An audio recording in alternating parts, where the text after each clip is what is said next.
Let's rewind the clock to my Michael Penix post-draft evaluation from last year to see what I got right and where I went wrong.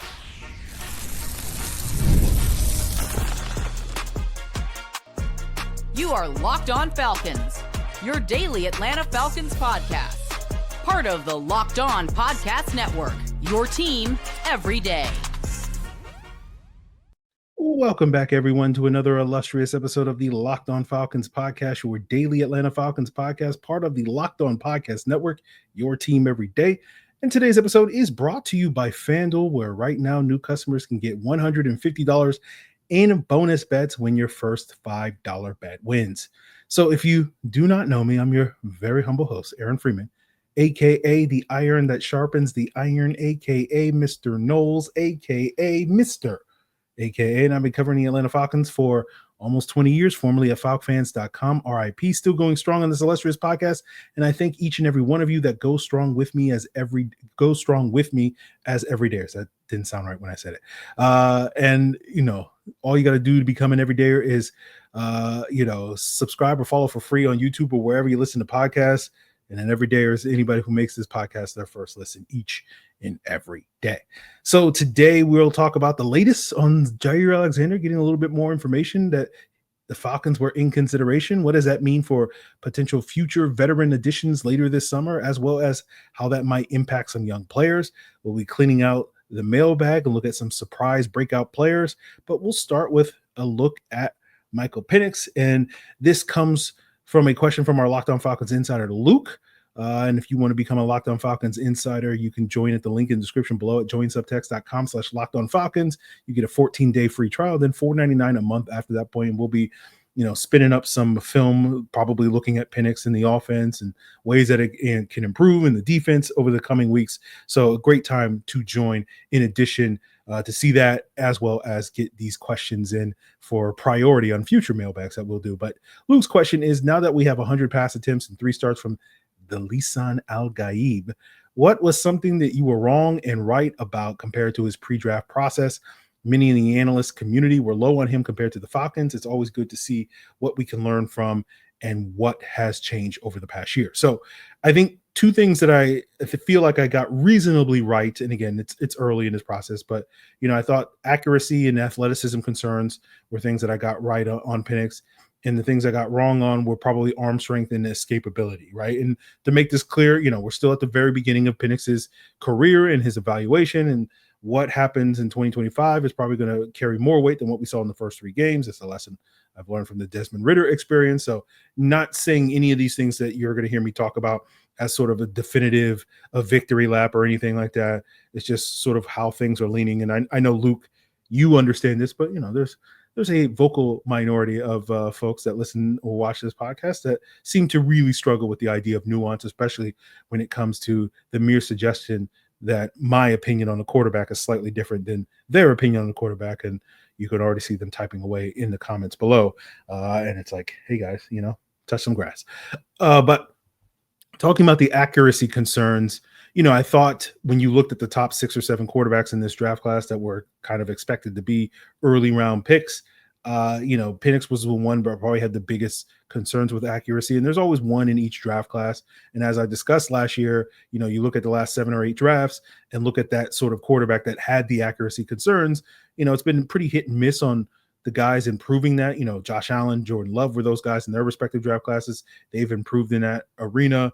They're still probably below average by NFL standards when it comes to accuracy compared to others, but they make it work, I think, for the most part. It's their lack of accuracy, their sporadic bouts of inaccuracy aren't preventing them from reaching high levels. So now you look at other quarterbacks like Trey Lance and Desmond Ridder, Deshaun Kaiser, Anthony Richardson.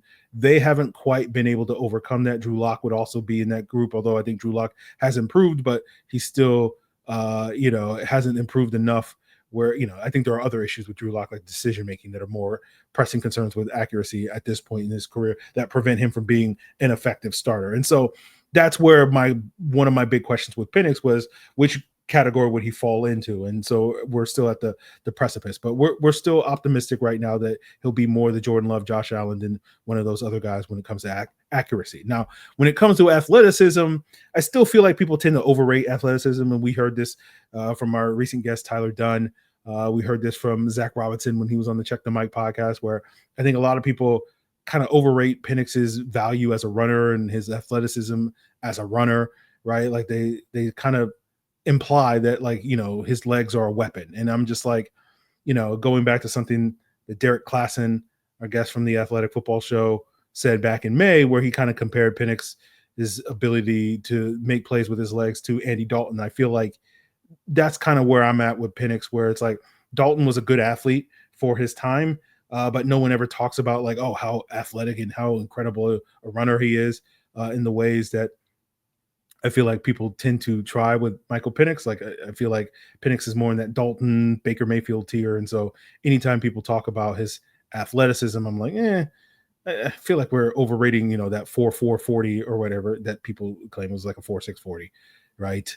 You know, like it's basically the same speed as Drake London. You've never seen Drake London run away from somebody. Now, I do think where Penix's athleticism does show up, not necessarily as a runner, is in his escapability. And it's a subtle distinction I'm making, which is his ability to avoid sacks. We saw a couple of times last year where he was able to escape the grasp of sacks, get outside the pocket, extend plays.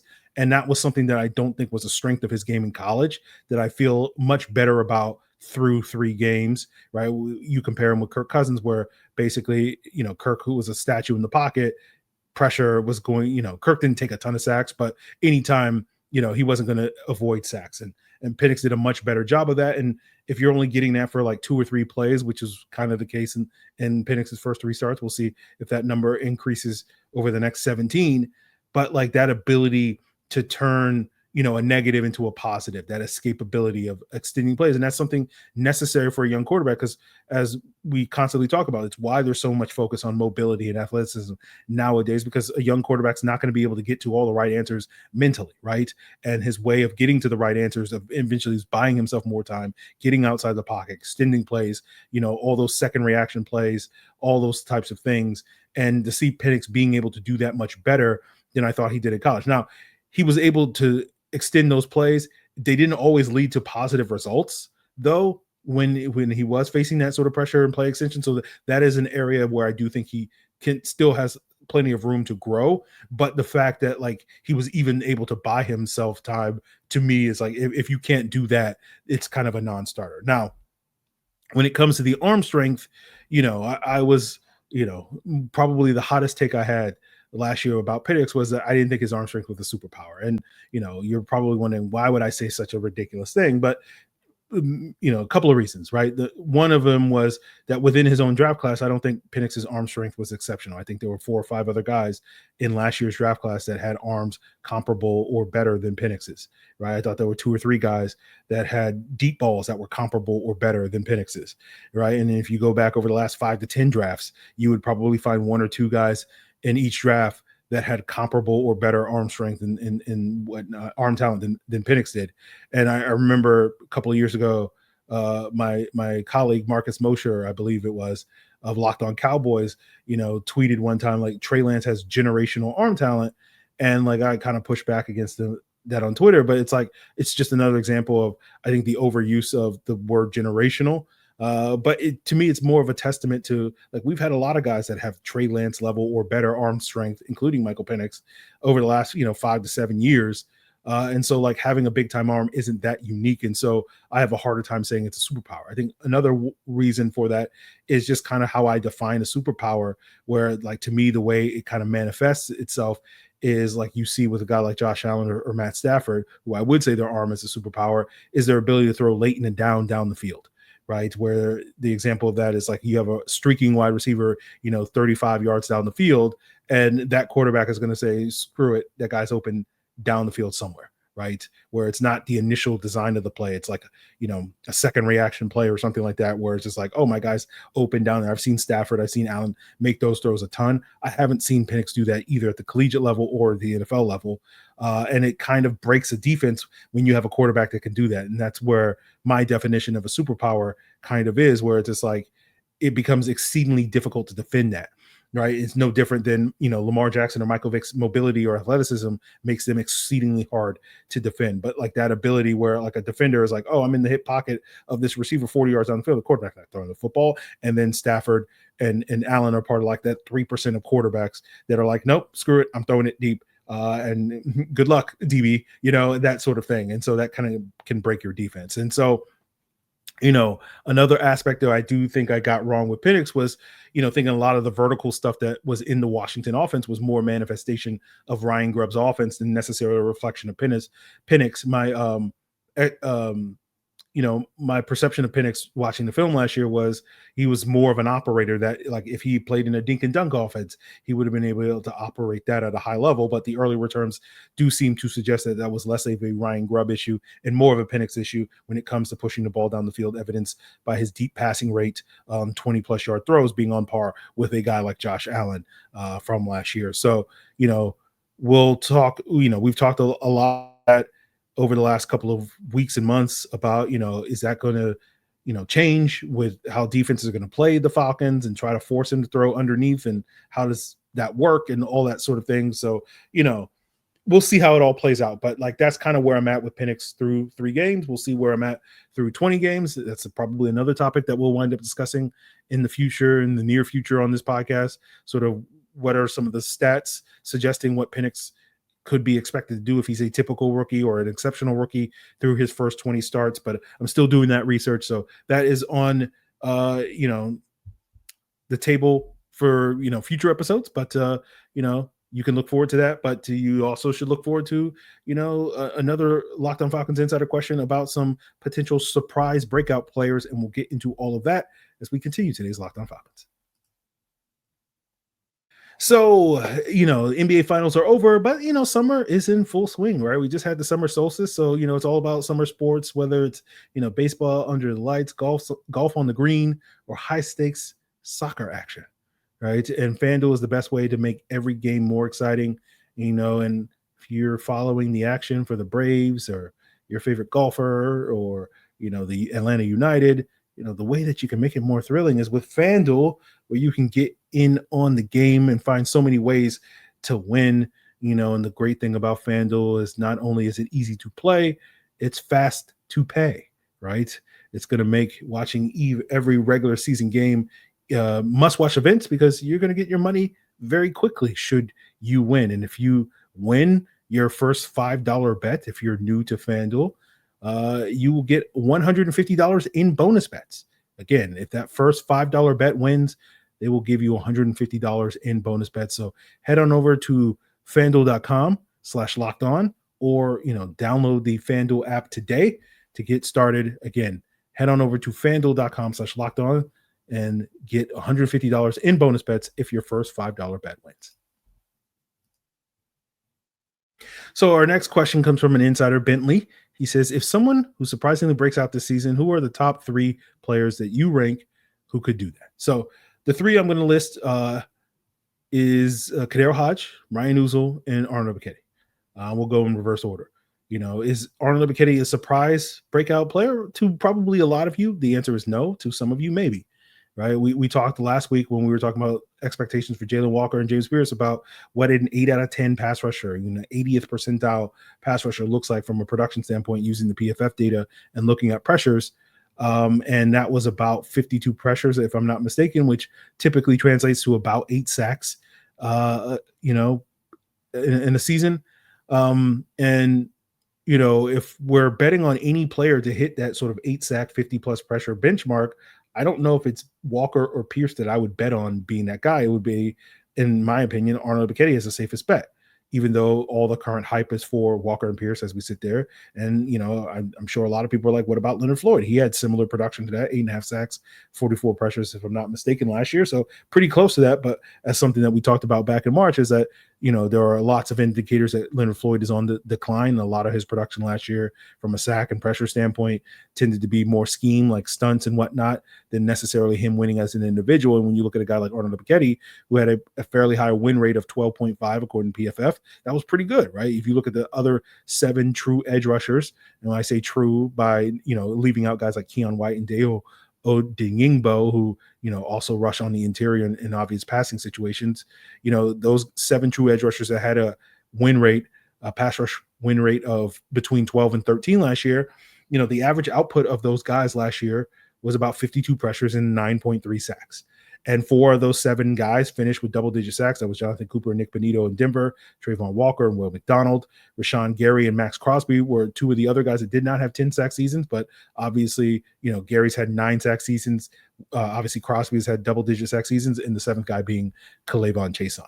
So that's kind of where I thought Ebiketie, or maybe not where I thought Ebiketie was, but like that type is the type of peers that Ebiketie was in last year. And if you assume he makes a jump this year again, I don't think it's out of the realm of possibilities that we see Arnold Ebiketie have that type of production this upcoming season. A lot of that's just going to depend on how many opportunities he's getting, because a lot of those guys I named off, we're rushing the quarterback over 400 plus times, 400, 500 times, as opposed to Arnold Ebiketie was like, I think 336 in terms of pass rush snaps last year. And so, does having the presence of Floyd and Walker and Pierce limit Arnold Ebiketie from reaching that potential ceiling? So that is something that we'll have to see. But again, if I'm betting on anybody to have, 8+ sacks and 50+ pressures this year, Arnold Ebiketie would be the guy I bet on.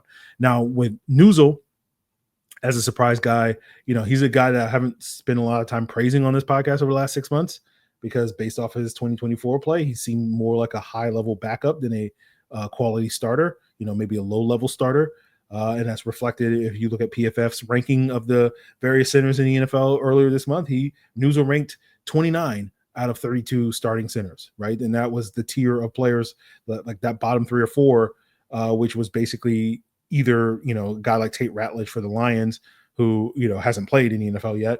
And then the other guys were all guys that were like backups that are mostly unproven as full-time starters at this point, and were mostly part-time starters last year, like Nuzul was. And so I think that does leave a lot of room for Nuzul to potentially improve. The question is just going to be, will he actually improve? And I don't know the answer to that. And then I tend to be probably more skeptical than others are, or certainly more skeptical than Terry Fonten or Raheem Morris are. Let's say that most Falcon fans I talk to still have have a healthy degree of skepticism. So I don't think I'm special in that regard when it comes to Ryan Nuzul. So we'll see if he lives up to that. But I think that is one of the reasons why he potentially qualifies as a surprise breakout player, because I'm not going into the season expecting it, but like, you don't have to necessarily, like, if it does happen and he does wind up, let's say being a middle of the pack, the 17th best starting center in the NFL in PFF's rankings, this time next year, like, it wouldn't be, again, the whole point is a surprise, but like, it wouldn't be a shock, because you can at least see a path forward for it, right? And so that to me is why it makes a worthwhile answer, where it's just like, I'm not expecting it, but like, I wouldn't be shocked by it, because you could see it, but maybe other people would be shocked by it, particularly if you feel like Ryan Nuzul is one of the 5 worst starting centers in the NFL, which is probably at this point a fair assessment of him, but like, could be one of the 15 best starters in the NFL by year's end.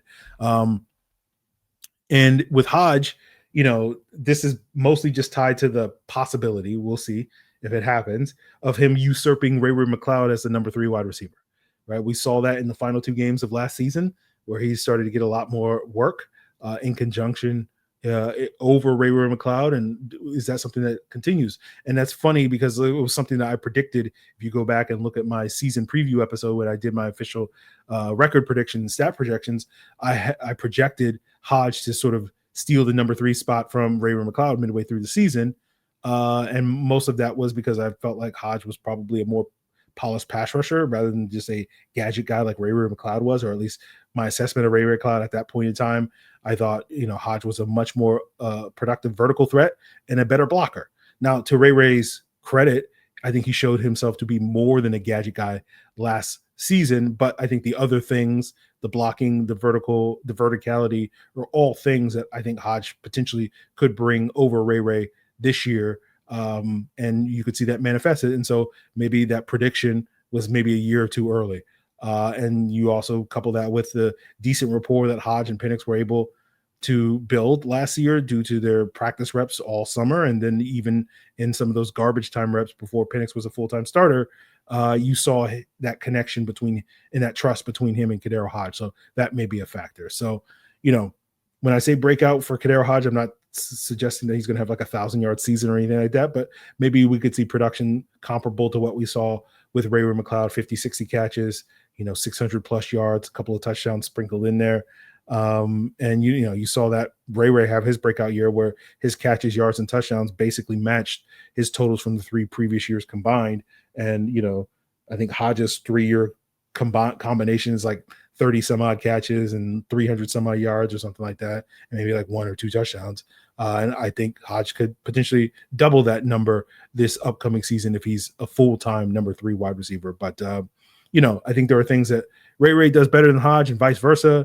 But, I think you can argue, as I did last September, that given for what the Falcons are looking for in a slot receiver, which is more that Cooper Kupp type skill set, that beyond Drake London, Hodge is probably the guy that is best fits that type of skill set currently on the roster. And I know someone right now is yelling at their phone saying, "What about Nick Nash, Aaron?" And I'm like, sure, whatever you say. But, as a great philosopher once said, you got to stop trying to make fetch happen when it comes to Nick Nash. So at least here on this podcast, we'll start singing Nick Nash stock if, he goes out there and lights up with the Lions in the first preseason game. I've learned my lesson for years, going back to whether it was Casey Washington last year or Bernard Reedy over a decade ago, of these wide receivers that get a lot of buzz in June and July. And then when we get to the preseason, when they actually have to go out there and start beating, NFL corners, or at least guys that are trying to be NFL corners, they don't really do it. So, you're not going to get a ton of Nick Nash hype here on the podcast. At least I don't plan on doing a ton of Nick Nash hype here on the podcast until we get to, August 8th or whenever that first preseason game is. So we'll see on that front. But we'll wrap up today's episode talking more about Jaire Alexander, given that recent reports suggested that the Falcons were in consideration for the veteran cornerback, and we'll break down what that means. And if that means, other veteran moves may be on the horizon. We'll get into all that as we wrap up today's Locked On Falcons.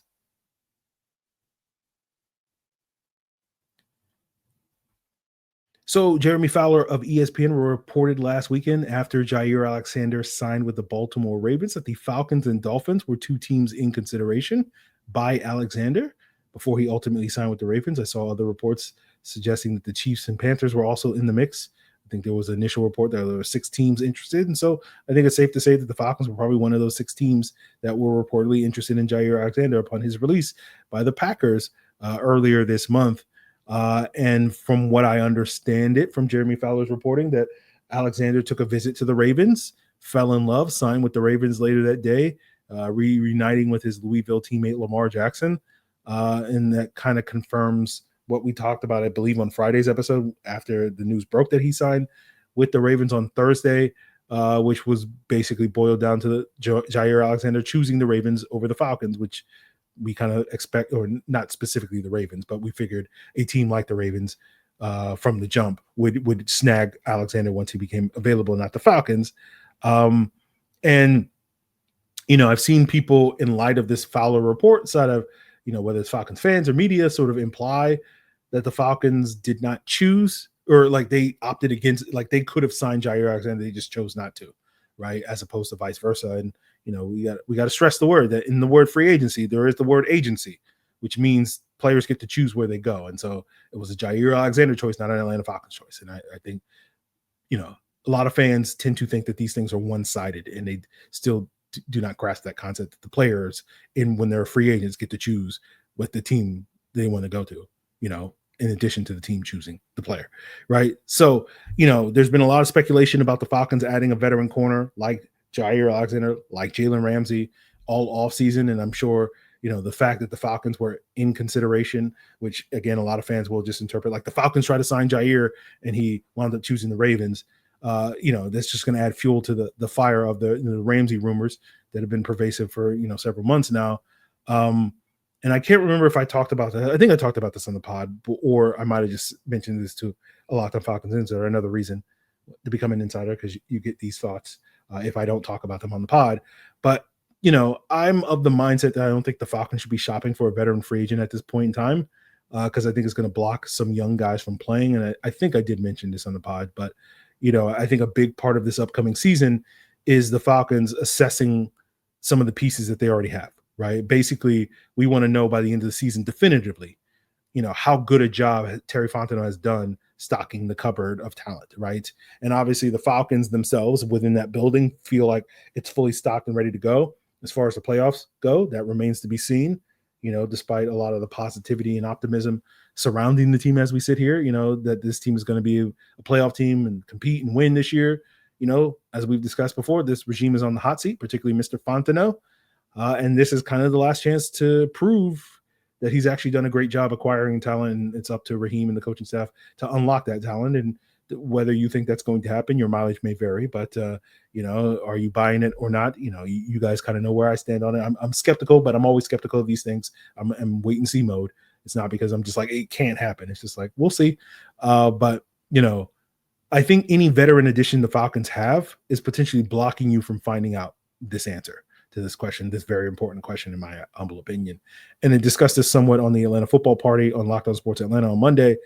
So go check that out if you want to get more insights into that. But, Tori McElhaney of the AtlantaFalcons.com was also on the Atlanta Football Parties on Monday, said something, and I agree with this, that if there was a veteran center out there, we'd be having a different conversation about adding a veteran free agent at this point in the summer. And that guy would give you some Ryan Newsel insurance just in case he does not have the surprise breakout year that we were talking about earlier in today's episode. I'd be certainly open to adding that veteran center, but I don't feel like, basically since Garrett Bradbury signed with the Patriots back in March, I feel like that player hasn't really been available. Now, maybe we get to August and, that player does become available with some cuts and whatnot later this summer. But until then, and the difference when it comes to some other positions that a veteran would block player, I'm not that invested in like finding out if Javon Gwynn or Joshua Gray are ready to start games in the event of a Ryan Newsel injury. So like, that's one area where I'd be like, yeah, I think you could use a veteran there.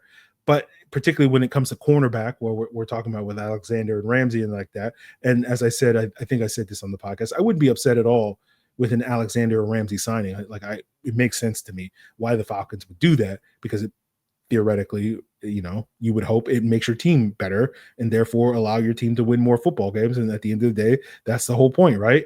But, it would kind of block some young guys, particularly a Billy Bowman, and kind of just make that pick kind of a waste of a pick at this point in time. Because if you were to plug Alexander or Ramsey as an outside corner, that's almost certainly going to bump Mike Hughes inside, and he would be the heavy favorite to win that spot. Then potentially Billy Bowman has basically nothing to do unless you think he's going to win the starting safety spot. And as I've discussed on this podcast in the past, and maybe I'm wrong in this assessment, I don't think he would be a strong candidate to start there, even if he wasn't in the midst of that same competition with Jordan Fuller and Xavier Watts. I just think those guys probably give you a little bit more of what you're looking for at that spot next to Jesse Bates than what Billy Bowman is bringing to the table. But we'll see. Maybe that ages poorly as well. But, I know a lot of people would probably push back against not only that assessment of Billy Bowman's ability to impact at safety, but also be like, what? Mike Hughes is going to beat out Billy Bowman. Mike Hughes is terrible, especially as a nickel corner. And I was like, yeah, I get that. I understand why people think that, but I don't think there would be a high probability that Billy Bowman, because I think a lot of the things that you're looking for in your nickel cornerback, Mike Hughes already does at a higher level, right? He's a better tackler. He's better in man coverage. And it's not even to suggest that Mike Hughes is good in man coverage, but it goes back to what we've talked about, the problem at your nickel cornerback position the last couple of years, the D Alford problem, as I've termed it, which is dealing with number one and number two wide receivers.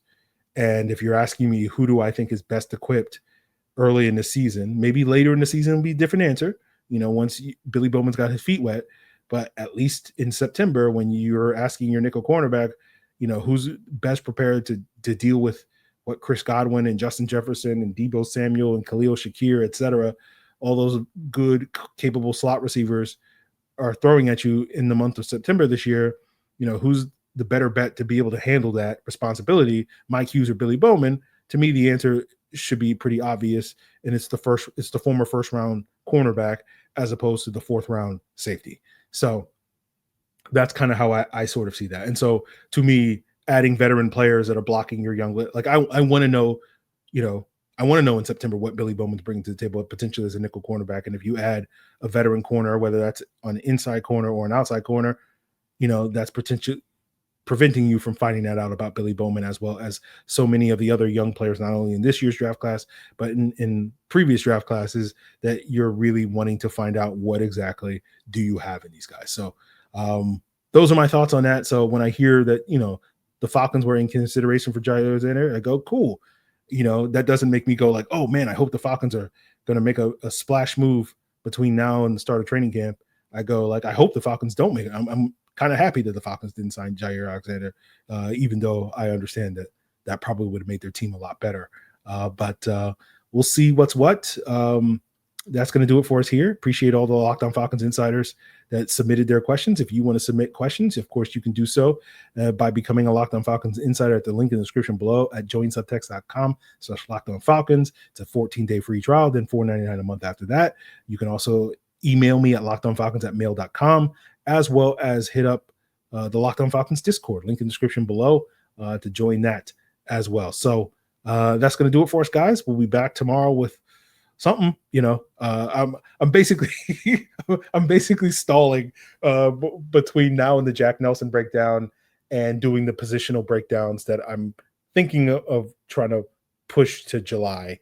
The training camp previews, looking at each position group. So that's kind of why, like, this last week of June, I'm like, what am I going to do? Because normally I would be doing the positional breakdowns this week, and I'm deciding to push that back. So there's other fun topics that I potentially will explore. I just don't know. I haven't made a decision on what I'm going to get into on tomorrow's episode. That's why I'm sitting here going like, I don't know what we're going to talk about tomorrow, because I haven't made that decision yet. So always opportunities for you guys to provide suggestions at those previously aforementioned outlets, email, insiders, and Discord, as well as the comments below here on YouTube. So, that's an opportunity for you. So continue to make Locked On Falcons your first listen so you don't miss whatever that great content is coming your way. And subscribe and follow for free on YouTube or wherever you listen to podcasts. And, of course, check out the Locked On NFL Scouting podcast. Joe Marino, Kyle Krabs are going to make you the most informed fan all summer long. It's all part of Locked On Podcast Network, your team every day.